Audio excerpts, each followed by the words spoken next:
ভারতীয় সেনাবাহিনীতে এবার কালাশনিকভও। মাত্র 1 মিনিটেই ফায়ার হবে 700 রাউন্ড গুলি।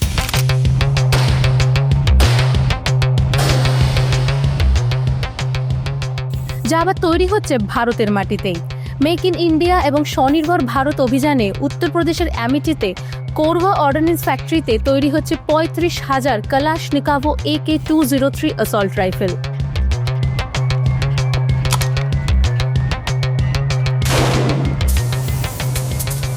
ইন্দো রাশিয়ান রাইফেলস প্রাইভেট লিমিটেডের 22তম ভারত রাশিয়া সম্মেলনে ভারতীয় সেনাবাহিনীর কাছে 35,000 কালাশনিকভও AK-203 অ্যাসল্ট রাইফেলের হস্তান্তর করা হয়েছে। গত বছরের জানুয়ারিতে এটির প্রথম 5,000 রাইফেলের সেট তৈরি করা হয়েছিল, কিন্তু ভারতীয় সশস্ত্র বাহিনীর জন্য 6 লাখেরও বেশি অত্যাধুনিক রাইফেল এই মুহূর্তে প্রয়োজন। ভবিষ্যতে এই কারখানা থেকে সেই চাহিদাও পূরণ করা হবে। সেনাবাহিনীতে নেওয়ার আগে এই রাইফেলগুলি পুঙ্খানুপুঙ্খভাবে পরীক্ষা করা হয়। ভারতীয় সেনাবাহিনী ইতিমধ্যে রাশিয়ার কাছ থেকে সরাসরি 70,000 রাইফেল পেয়েছে। কালাশনিকভও AK-203 অ্যাসল্ট রাইফেল AK-200 সিরিজের একটি আধুনিক সংস্করণ, যা মিনিটে 700 রাউন্ড ফায়ার করতে সক্ষম। এই রাইফেল ভারতীয় সেনাবাহিনীতে যুক্ত হলে ভারতীয় সেনা আরও শক্তিশালী হবে।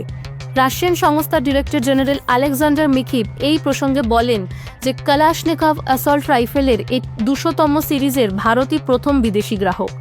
ইন্ডিয়া রাশিয়ার রাইফেলস প্রাইভেট লিমিটেডের উদ্যোগে ভারতীয় সেনাবাহিনীকে 35,000 কালাশনিকভ অ্যাসল্ট রাইফেল দেওয়া হবে।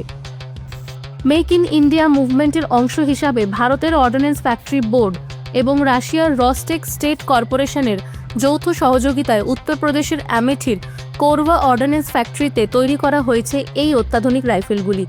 আপাতত এই রাইফেলের প্রধান গ্রাহক হল ভারতীয় সেনাবাহিনী, যদিও বিমান বাহিনী ও নৌবাহিনীও অল্প পরিমাণে এই রাইফেল পাবে। এই রাইফেলগুলি আগামী সময়ে আধা সামরিক এবং পুলিশ বাহিনীও অর্ডার করবে বলে আশা করা হচ্ছে। শুভম মুখোপাধ্যায়ের রিপোর্ট, টাইমস নাও খবর।